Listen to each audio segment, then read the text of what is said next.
That's right. You're listening to Northwestern Outdoors Radio. We're broadcasting from a duck blind at Potholes Reservoir in eastern Washington. The man blowing that duck call is Shelby Ross. With us in the blind today is my son, David Kruse, an assistant producer for the show, and my best friend, Rusty Johnston, who is also a longtime pro staffer for Northwestern Outdoors. Shelby, thanks for taking us hunting today. Thanks for joining us. So, Shelby, been a fun morning so far. Got a few ducks in the bag. We got mallards. We've got teal. We've had some bufflehead fly in, and we've missed a couple, too.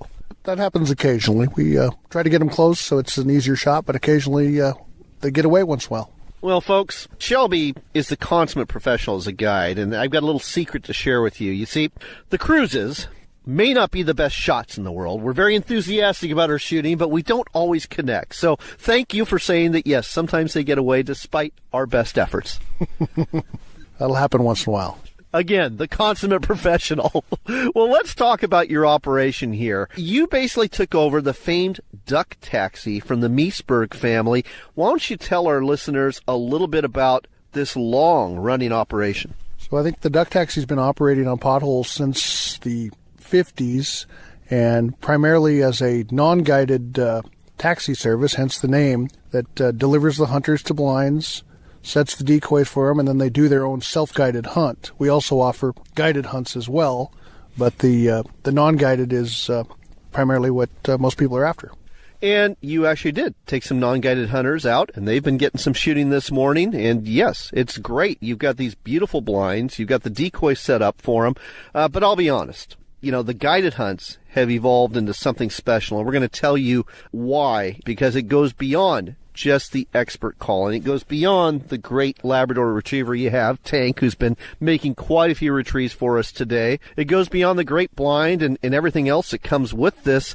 You've got something called duck kebabs. The duck kebabs are a long-running tradition, and they've evolved over the years as well. It used to be just you'd fillet a duck or two and string them on a stick, and then at some point we added some bacon to it, and then some vegetables.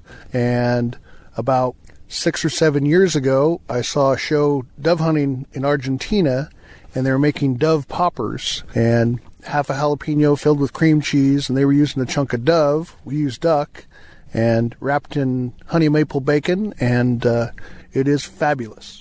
Are you hungry yet? Just hearing that, folks, because I'll tell you what, I am. And we're getting to the point of the hunt fairly soon. We still got some shooting to go here, but fairly soon, you're going to be cooking those poppers right here in the blind. And again, that's just something that's really cool as you hunt, you work up an appetite, you have a lot of fun together, and then you're cooking basically brunch for folks right here. Our duck hunts are kind of a social event interrupted by gunfire, and it's not as serious as a big game hunt. It's the camaraderie in the blind and lunch and giving your buddy a little grief if he misses a duck and the whole experience.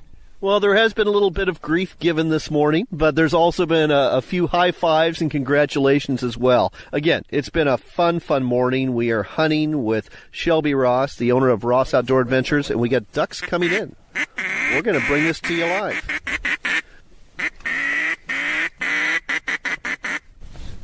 Right in front, guys. Right in front. Right in front. Get ready. Get ready. Get ready. Take him. Take him. Take him. Take him. Take him. Take him. Take him.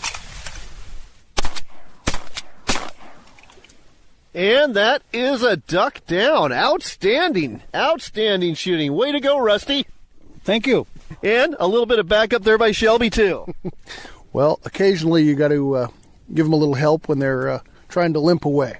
Well, as you're hearing, folks, this is a lot of fun being out here. But it's not just the duck hunting that's happening here in October. This actually goes right up until this big 27,000-acre reservoir freezes, and the hunting is only going to get better as those northerns start arriving in the weeks ahead. Yeah, we're hunting primarily local birds right now, lots of teal, some widgeon, more mallards than a normal opener. Our local production is up 30% from previous year, but not a lot of influx of new birds, just not any real weather to move them around, and it's way too nice of a day here. It's sunny and light breeze, and so we'll get weather usually about the first part of November. We start getting some weather fronts, and we'll start getting some migratory birds showing up. And, in terms of the succession of birds, you get those teal in first, and then what? The widgeon and the gadwall, followed by the mallards and the pintail? Yep, exactly. And pintail, we'll start to see pintail with actual pins instead of the immature birds that we're seeing now. And even some of the greenheads now don't have a green head. They're just not mature yet. But as the season goes on, more mature, a lot more bird numbers, and the teal will vamoose with the colder weather, and it becomes more of a mallard-focused shoot. I'm hearing some geese in the distance. Now, out here in this part of eastern Washington, you can only hunt geese on certain days. What are those days, and what's the limits for geese? So the limit for Canadian geese is 4. We can hunt them on Wednesday, Saturday, and Sunday, as well as holidays. And so that's kind of challenging out here because, like, today's a Friday, you can't shoot the geese, and often they'll be in the decoys on those non-goose days. We did get a goose on Wednesday when it was open. And that's what I was leading up to here, is you have a legitimate chance of bagging geese during these duck taxi hunts, don't you? We get several geese each week. Just depends on the time of year. When there's more in the area, especially when they first arrive, they're easier to decoy. And, the birds are passing through here. Most of them are not living here. It's not like field hunting where you're going to go set up where they're eating. We'll have something wander by, and a lot of times you can call them in, but they're just passing through. They're a bonus bird. We're duck focused, but we get quite a few geese.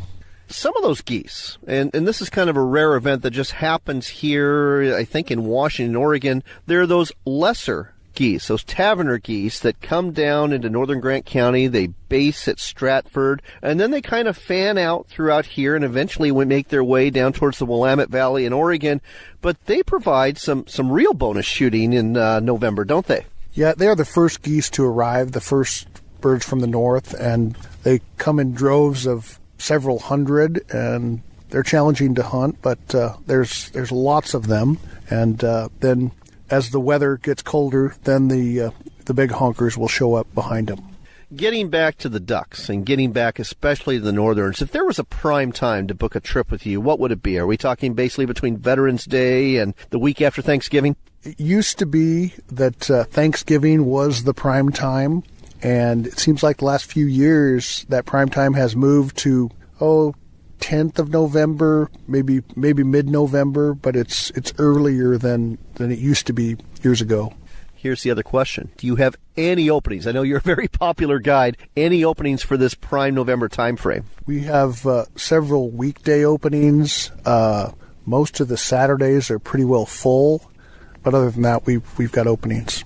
And one other thing you're going to love about this is if you're a duck hunter like I am, you're used to getting up at like 2 or 3 in the morning and rushing out to get your spot.